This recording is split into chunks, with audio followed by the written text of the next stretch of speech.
Hello बच्चों, कैसे हैं आप सब। आशा करती हूँ कि आप सब बहुत अच्छे होंगे और बहुत मज़े में होंगे। बच्चों, आज हम पढ़ने जा रहे हैं एक बहुत ही महत्वपूर्ण पाठ जिसका शीर्षक है संधि यानी कि जॉइनिंग। तो बच्चों, संधि यानी जॉइनिंग क्या होती है। संधि का अर्थ होता है जोड़ या मेल। जब दो शब्द बहुत निकट आ जाते हैं तो उनके बीच की दो ध्वनियों का मेल हो जाता है, जिससे ध्वनियों का रूप बदलकर एक नया शब्द बन जाता है, जिसे संधि कहते हैं। जैसे सूर्य धन उदय। बच्चों, क्या बना? सूर्योदय। अ धन ऊ से बना है ओ। सूर्य का अ और उदय का ऊ मिलकर के बन गया सूर्योदय यानी ओ। ऐसे ही विद्या धन आलय यानी कि आ धन आ मिलकर के क्या बना रहा है? आ ही बना रहा है, विद्या आलय। क्या बना? विद्यालय। ऐसे ही महाधन ऋषि यानी कि आ धन ऋ मिलकर क्या बना रहा है? अर, महर्षि, महर्षि, है ना। तो बच्चों, यहाँ सूर्य तथा उदय शब्दों के मेल से सूर्योदय, विद्या और आलय के मेल से विद्यालय तथा महा और ऋषि के मेल से महर्षि शब्द बने हैं। तो बच्चों, दो शब्दों का मेल होने पर उनकी ध्वनियों में जो विकार उत्पन्न होता है उसे संधि कहते हैं। ये परिभाषा आप अच्छी से याद भी कर लीजिए। अब बच्चों, संधि विच्छेद क्या होता है? तो बच्चों, संधि द्वारा मिले वर्णों को अलग अलग करने को संधि विच्छेद कहते हैं। जैसे परमानंद एक संधि थी, उसका संधि विच्छेद परमधन आनंद। ऐसे ही धर्मार्थ का धर्मधन अर्थ, नरेंद्र का नरधन इंद्र और देवर्षि का देवधन ऋषि। आइए बच्चों, अब जानते हैं संधि के भेद यानी काइंड्स ऑफ जॉइनिंग के बारे में। तो संधि के तीन भेद हैं: स्वर संधि, व्यंजन संधि और विसर्ग संधि। सबसे पहले हम पढ़ेंगे स्वर संधि के बारे में। ऐसे दो शब्दों के मेल को जिसमें प्रथम शब्द और अंतिम वर्ण और द्वितीय शब्द का प्रथम वर्ण दोनों ही स्वर होते हैं, उसे स्वर संधि कहते हैं। जैसे पुस्तक धन आलय, यहाँ पे क्या है? पुस्तक अ और आलय का आ यानी कि अ और आ मिलके बनाएगा पुस्तकालय, आ ही बनाएगा। ऐसे ही यदि धन अपि यद्यपि बना यानी कि छोटी ई और अ क्या बनाएगा? य। ऐसे ही देव धन इंद्र देवेंद्र बनाएंगे, अ धन छोटी ई ए बनाएगा। राम धन अवतार ने बनाया रामावतार यानी कि अ धन आ मिलकर बना आ। ऐसे ही बच्चों, स्वर संधि के भेद, इनके 5 भेद हैं। कौन कौन से? दीर्घ संधि, गुण संधि, वृद्धि संधि, यण संधि और अयादि संधि। आइए बच्चों, सबसे पहले पढ़ते हैं दीर्घ संधि के बारे में। तो बच्चों, ऐसे शब्दों का मेल जिसमें पहले शब्द के अंतिम वर्ण में ह्रस्व या दीर्घ अ ई उ ऋ आए तथा दूसरे शब्दों के आरंभ में वही वर्ण ह्रस्व या दीर्घ आए तो दोनों के मेल करने से दीर्घ स्वर हो जाता है। ऐसे संधि को दीर्घ संधि कहते हैं, यानी कि ह्रस्व स्वर दो मिलते हैं आपस में और उसके बाद अगर क्या है, एक दीर्घ आए एक ह्रस्व आए तो भी क्या बनता है? उसका दीर्घ ही बनता है, या दोनों दीर्घ आए तो भी उनका दीर्घ ही बनता है। जैसे सत्य धन अर्थी, क्या बना? सत्यार्थी। तो यहाँ पे अधन अ बना आ। ऐसे ही रवि धन इंद्र बना रविंद्र, यानी कि छोटी ई धन छोटी बना बड़ी ई। ऐसे ही सती धन ईश बना सतीश, यानी कि बड़ी ई धन बड़ी ई से बड़ी ई ही बना। भानु धन उदय यानी भानुदय, छोटा ऊ और छोटा ऊ मिलके बनाता है बड़ा ऊ। ऐसे ही भू धन ऊर्जा यानी भूर्जा, तो बड़ा ऊ और बड़ा ऊ मिलकर के बना रहा है बड़ा ऊ। यानी कि एक ह्रस्व हो दूसरा भी ह्रस्व हो, या दोनों दीर्घ हो, या एक ह्रस्व हो दूसरा दीर्घ हो, तो सभी में अंत में बनेगा दीर्घ। तो बच्चों, इसको कहते हैं दीर्घ संधि। आगे बढ़ते हैं गुण संधि। ऐसे दो शब्दों का मेल जहां पर क्या होता है? पहले शब्द के अंतिम वर्ण में ह्रस्व और दीर्घ अ तथा आ, दूसरे शब्द के प्रथम ह्रस्व या दीर्घ छोटी ई बड़ी ई छोटा ऊ बड़ा ऊ से हो तो यह क्रमशः ए ओ अर में बदल जाता है। ऐसी संधि को गुण संधि कहते हैं। जैसे स्वधन इच्छा स्वेच्छा, यानी अधन ई किस में बदल गया? ए में बदल गया। ऐसे ही रमाधन ईश रमेश, यानी आधन ई किस में बदल गया? ए में बदल गया। आइए बच्चों, अब जानते हैं। जैसे सूर्य धन उदय बन गया सूर्योदय, यानी कि अधन ऊ ओ में बदल गया। गंगाधर ऊर्मी बन गया गंगोर्मी, यानी कि आ प्लस बड़ा ऊ क्या बन गया? ओ। ऐसे ही देवधन ऋषि देवर्षि, यानी कि अधन ऋ क्या बन गया? अर बन गया। तो बच्चों, अब हम जानते हैं वृद्धि संधि के बारे में। तो तीसरी संधि है ऐसे दो शब्दों का मेल जिसमें पहले शब्द के अंतिम वर्ण में ह्रस्व या दीर्घ अ आ हो तथा दूसरे शब्द का प्रथम वर्ण ह्रस्व या दीर्घ ए ऐ या ओ और औ हो, तो अ या आ से मेल होने पर ऐ या औ हो जाता है। ऐसे मेल को वृद्धि संधि कहते हैं। जैसे एक धन एक बनेगा एक एक, यानी कि अधन ए बना ऐ। ऐसे ही सदा धन एव बना सदैव, यानी आधन ए बना ऐ। ऐसे ही राजा धन ऐश्वर्य बना राजैश्वर्य, यानी कि आधन ऐ बना ऐ। महाधन औषधि बना महौषधि, यानी आधन औ से बना औ। ऐसे महाधन ओज से बना महोज यानी आधन औ मिलकर के क्या बना रहा है बच्चों, औ बना रहा है। अब हम जानते हैं बच्चों यण संधि को। ऐसे दो शब्दों का मेल जिसमें पहले शब्द के अंतिम वर्ण में ह्रस्व या दीर्घ ई उ र हो तथा दूसरे शब्द के प्रथम वर्ण में भिन्न स्वर आए तो ई तथा आ के मेल से य व या, ई से छोटा ऊ बड़े ऊ के मेल से यू और यू, ई तथा ए के मेल से ये, ऊ तथा अ के मेल से व, ऊ तथा आ के मेल से वा, र तथा आ के मेल से रा बनता है। जैसे यदि धनपि यद्यपि, तो छोटी ई प्लस क्या बनाएगा य। ऐसे ही ऊपरी धन उक्त उपर्युक्त यानी छोटी धन छोटा ऊ यू बनाएगा। ऐसे ही प्रतिधन एक प्रत्येक यानी छोटी ई और ए मिलके ये बनाता है। सुधन आगत स्वागत यानी कि छोटा ऊ और आ मिलके वा बनाता है। अब इधर देखिए बच्चों, इति धन आदि यानी इत्यादि, तो छोटी ई आ मिलके य बनाएगा। निधन ऊन बना के न्यून यानी छोटी ई और बड़ा ऊ यू बनाएगा। सुधन अच्छ स्वच्छ यानी अ और उ बनाएगा व, और पितृधन आज्ञा बनाएगा पित्राज्ञा यानी कि ऋधन आ से बनेगा रा। आइए बच्चों अब जानते हैं हम अयादि संधि के बारे में। तो अयादि संधि क्या है बच्चों, ऐसे दो शब्दों का मेल जिनसे पहले शब्द का अंतिम वर्ण ह्रस्व या दीर्घ ए ऐ ओ औ तथा दूसरे शब्द का प्रथम वर्ण ह्रस्व अ ई उ हो तो ए का अ का मेल ऐ बन जाता है, ऐ और अ का मेल आय बन जाता है, ए और ई का मेल ऐ, ओ और अ का मेल अव, औ और अ का मेल आव और औ और उ का मेल आऊ तथा ई का मेल आवी हो जाता है। ऐसे मेल को बच्चों अयादि संधि कहते हैं, यानी कि अय आय अव आव ऐसे शब्द इसमें आते हैं। जैसे शेधन न शयन, ए धन अ बन गया अय शयन। ऐसे ही नैधन ई का नायिका यानी ए धन ई ऐ, पौधन अक पावक यानी औधन अ आव बन गया। नौधन इक नाविक यानी ओधन ई आवी बन गया। नैधन अक नायक यानी कि ऐ और अ आय बन गया। हौ धन अन हवन यानी ओधन अ अव बन गया। भौ धन उक भावुक यानी औधन उ औ बन गया। तो बच्चों अब हम पढ़ते हैं व्यंजन संधि के बारे में। ऐसे दो शब्दों के मेल को जिसमें प्रथम शब्द का अंतिम वर्ण और द्वितीय शब्द का प्रथम वर्ण स्वर या व्यंजन हो से व्यंजन संधि कहते हैं। जैसे जगत धनीश जगदीश, यहाँ पे त और आधा त और बड़ी ई मिलके द बना रहे हैं। सत धन जन सज्जन यानी कि आधा त और ज मिलके जज बना रहे हैं। ऐसे उत धनहार उद्धार, यहाँ पे आधा त और ह मिलके द बनाते हैं, आधा द यानी हलंत वाला द। तो बच्चों आइए अब हम पढ़ते हैं व्यंजन संधि के बारे में। तो ऐसे दो शब्दों के मेल को जिसमें प्रथम शब्द का अंतिम वर्ण और द्वितीय शब्द का प्रथम वर्ण स्वर या व्यंजन हो उसे व्यंजन संधि कहते हैं। जैसे जगत धन ईस जगदीश बना, हलंत वाला तो प्लस बड़ी ई द बना हलंत वाला। ऐसे उत धनहार उद्धार बना, यानी कि यहाँ पे आधा तो और ह मिलकर दो में परिवर्तित हो गया।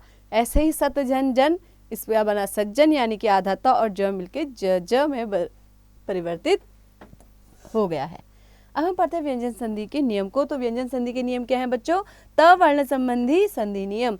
तो दो शब्दों के मेल में यदि पहले शब्द के अंत में त वर्ण आए और दूसरे शब्द के प्रथम वर्ण में च अथवा छ आए तो त च में बदल जाता है। जैसे सत धन चरित्र सच्चरित्र, यहाँ पे त और च चच में बदल गए। उत धन चारण उच्चारण, यहाँ पे आधा त और चा चचा में बदल गए। उत धन छिन्न उच्छिन्न, यहाँ पे त और छ चच में बदल गया। अब देखिए बच्चों, यदि त के बाद श आता है तो त च तथा श छ में बदल जाता है। जैसे उत धन श्वास तो उच्छ्वास। यदि त के बाद ज ल द अथवा ड वर्ण आते हैं तो क्रमशः त क्रमशः ज ल ट ड में बदल जाता है। जैसे उत धन ज्वल उज्ज्वल, यानी आधा त और आधा ज मिलके जज बनाता है। अब देखते हैं बच्चों, हम पढ़ते हैं उत धन लास, तो बन गया उल्लास, यानी आधा त और ला लला बनाता है। उत धन डयन उड्डयन, यानी कि आधा त और ड डड बनाता है। यदि त के बाद ह आता है तो त और ह क्रमशः द और ध में बदल जाते हैं। जैसे उद्धन हार उद्धार, पतधन हति पद्यति और उत धन हरण उद्धरण। ऐसे ही बच्चों मौ के संबंध में कुछ विशेष नियम है, इसको भी जान लेते हैं। यदि बच्चों हलंत वाले मौ के बाद क च ट त प आए तो म के स्थान पर उसी वर्ग का पांचवा वर्ण या अनुस्वार हो जाता है। अनुस्वार यानी कि बच्चों क्या होता है, अंक की बिंदी। जैसे समधनकल्प, तो क्या बन गया, बिंदी लग जाएगी ऊपर अंक की संकल्प। ऐसे ही समतंतोष संतोष, समधन चय संचय, समधन पूर्ण संपूर्ण। तो बच्चों यदि म के बाद य, र, ल, व, श, स और ह आए तो म का सदैव अनुस्वार ही बनता है, यानी कि फिर से हम अंक की बिंदी लगा देते हैं। जैसे समधन योग संयोग, समधनवाद संवाद, समधन रक्षक संरक्षक, समधनशय संशय। अब बच्चों देखिए तीसरा है छ के संबंध में विशेष नियम। तो ये क्या नियम है बच्चों? जब स्वर के बाद छ वर्ण हो तो वह चछ हो जाता है, जैसे अनुधन छेद, अनुच्छेद, परिधन छेद, परिच्छेद आदि। अब हम देखते हैं चौथा नियम र के संबंध में जो विशेष नियम है, ह्रस्व स्वर के आने के वाले र के बाद यदि र हो तो ह्रस्व स्वर का दीर्घ होकर र का लोप हो जाता है, यानी कि आधे र के बाद फिर से आधा र आ रहा है तो उसका क्या होगा बच्चों? दीर्घ होकर आधा र का लोप हो जाएगा। जैसे निर्धन रस बन गया नीरस, यहाँ पे कुछ भी आधा नहीं है, पूरा है र, है ना। निर्धन रोग, यहाँ पे आधा र था, क्या बन गया? निरोग। ऐसे ही बच्चों न का ण हो जाना, यानी कि आधा न आधे ड़ में बदल जाता है। यदि र, र और श के बाद न हो तो उसका ण हो जाता है। जैसे परिधन नाम परिणाम, प्रधनमान प्रमाण में बदल जाता है। अब देखते हैं बच्चों श का श हो जाना, यानी कि सपेरे वाला स षटकोण वाले स में कैसे बदल जाता है। यदि स से पहले अ आ या कोई भिन्न स्वर आए तो स का श हो जाता है। जैसे विधनशम विषम, निधन सिद्ध निषिद्ध, अभिधनशेक अभिषेक, सुधन शुप्ति सुषुप्ति। आगे बढ़ते हैं बच्चों तृतीय वर्ण संबंधी नियम देखते हैं। ऐसे जो शब्दों का मेल जिसमें पहले शब्द के अंत में क, च, ट, त, प आए तथा दूसरे शब्द का पहला वर्ण प्रत्येक वर्ग का तीसरा वर्ण हो तो मेल होने पर प्रथम वर्ण अपने वर्ग के तीसरे वर्ग में परिवर्तित हो जाता है। जैसे दिक घन गज दिग्गज, क का ग बन गया क ख ग, यानी तीसरा वर्ग में बदलता है। उत धन गम उद्गम, यानी कि त थ द, यानी कि तो के बाद तीसरा क्या है? द। ऐसे ही सट धन आनन सडानन, ट का ड हो गया। अपधन जो अब प का ब हो गया, यानी तीसरे वर्ग में बदल रहा है। पंचम वर्ण संबंधी संधि नियम को भी पढ़ लेते हैं बच्चों। ऐसे दो शब्दों का मेल जिसमें पहले शब्द का अंतिम वर्ण क, च, ट, त, प हो तथा दूसरे शब्द का प्रथम वर्ण म या न हो तो पहले वर्ण अपने वर्ण के पंचम वर्णों में परिवर्तित हो जाते हैं। जैसे क का ङ, च का य, ट का ण, त का न। जैसे वाकधनमय वांगमय, यानी क का ङ हो गया। ऐसे ही उत्धन नीति उन्नति, त का न हो गया। सटधन मास सणमास, यानी ट का ण हो गया। आगे बढ़ते बच्चों, अब हम पढ़ते हैं बच्चों विसर्ग संधि के बारे में। तो विसर्ग संधि क्या है? ऐसे दो शब्दों के मेल को जिसमें प्रथम पद के अंत में विसर्ग आता है और दूसरे के आरंभ में स्वर या व्यंजन कोई भी आता है तो उसे विसर्ग संधि कहते हैं। विसर्ग का मतलब भी आप समझ रहे, विसर्ग लगे होते हैं। निधन छल तो क्या हो जाएगा? निश्चल। निधन आशा निराशा, मनः धन हर मनोहर, दुहधन गुण दुर्गुण। अब बच्चों विसर्ग संधि के भी कुछ नियम हैं। ओ संबंधी संधि नियम को देखते हैं। यदि विसर्ग के बाद ग, घ, ङ, ज, झ, य, ड, ढ, व अर्थात प्रत्येक वर्ग के अंतिम तीन वर्ण अंतस्थ य, र, ल, व तथा श आते हैं तो विसर्ग हमेशा ओ में बदल जाएगा। जैसे तमह धन गुण तमोगुण, मनः धन रथ मनोरथ, मनः धन विनोद मनोविनोद, यशोह धन दा यशोदा, अधः धन गति अधोगति, मनः धन हर मनोहर, तपः धन बल तपोबल, पयः धन द पयोद, मनः धन ज मनोज, मनः धन रंजन मनोरंजन। तो बच्चों अब हम जानते हैं श संबंधी संधि का नियम। तो बच्चों देखिए जो पहला वाला श है ना, सलजम वाला, विसर्ग से पहले स्वर होने पर यदि विसर्ग का मेल च, छ या श से होता है तो विसर्ग स में बदल जाता है। जैसे दुहधन चरित्र दुश्चरित्र, दुहधन शासन दुस्शासन, निहधन चय निश्चय, हरिहि धन चंद्र हरिश्चंद्र। तो बच्चों अब देखिए षटकोण वाला स संबंधी संधि का नियम। विसर्ग से पहले ई उ होने पर यदि विसर्ग का मेल क, ट, ठ, प अथवा फ से होता है तो विसर्ग षटकोण वाले स में बदल जाता है। जैसे बच्चों निहधन काम निष्काम, निहधन पाप निष्पाप, निहधन ठुर निष्ठुर, दुहधन कर दुष्कर आदि। आइए बच्चों अब जानते हैं अगला नियम। ये है सपेरा वाले स से संबंधित संधि नियम। यदि विसर्ग का मेल क, त अथवा स से होता है तो विसर्ग श में बदल जाता है। जैसे नमः धनकार नमस्कार, नमः धनते नमस्ते, निधन तेज निस्तेज, निधन संतान निस्संतान। आगे बढ़ते हैं बच्चों, पांचवा नियम है विसर्ग के बाद यदि श, स हो तो विसर्ग अपने मूल रूप में बना रहता है या क्रमशः श, स, श हो जाता है, यानी कि हलंत वाले स जो हैं वो आ जाते हैं। जैसे निहधन संदेश निह संदेश रहेगा, या दुहधन शासन दुशासन या दुशासन भी इसको कहेंगे। अगला है बच्चों छठा, विसर्ग से पहले अ या आ से कोई भिन्न स्वर हो तो बाद में कोई स्वर किसी वर्ग का तीसरा, चौथा, पांचवा वर्ण या य, र, ल, व, ह में से कोई वर्ण हो तो विसर्ग का र हो जाता है। जैसे निधन आशा, निराशा, निधन अर्थक, निरर्थक, निधन मल, निर्मल, पुनः धन जन्म, पुनर्जन्म। अब सातवां नियम है बच्चों, विसर्ग से पहले यदि अ स्वर हो और बाद में अ या किसी वर्ग का तीसरा, चौथा, पांचवा वर्ण या य, र, ल, व, ह में से कोई वर्ण हो तो विसर्ग का ओ हो जाता है। जैसे वयः धन वृद्ध, वयोवृद्ध, मनोधन हरः, मनोहर। विसर्ग से पहले बच्चों अ या आ हो तो विसर्ग के साथ कोई भिन्न स्वर आए तो विसर्ग का लोप हो जाता है। जैसे अतः एव, अत एव। विसर्ग से पहले आ को छोड़कर अन्य कोई स्वर हो तथा विसर्ग के बाद र स्वर हो तो विसर्ग का लोप हो जाता है। जैसे निधन रज, नीरज, निधन रस, नीरस। तो बच्चों आइए इस पाठ का दोहराव भी कर लेते हैं। तो बच्चों दो ध्वनियों का मेल होने से जो विकार उत्पन्न होता है उसे संधि कहते हैं। संधि युक्त शब्द को अलग अलग करके लिखना संधि विच्छेद कहलाता है। संधि के तीन भेद होते हैं, स्वर संधि, व्यंजन संधि और विसर्ग संधि। ऐसे दो शब्दों के मेल को जिसमें प्रथम शब्द का अंतिम वर्ण और दूसरे वर्ण का प्रथम वर्ण दोनों स्वर हो स्वर संधि कहते हैं। स्वर संधि के 5 भेद हैं, दीर्घ संधि, गुण संधि, वृद्धि संधि, यण संधि और अयादि संधि। व्यंजन संधि में व्यंजन का व्यंजन या स्वरों से मेल होने से विकार या परिवर्तन होता है। विसर्ग संधि में विसर्ग के बाद स्वर या व्यंजन आने पर विसर्ग में परिवर्तन होता है।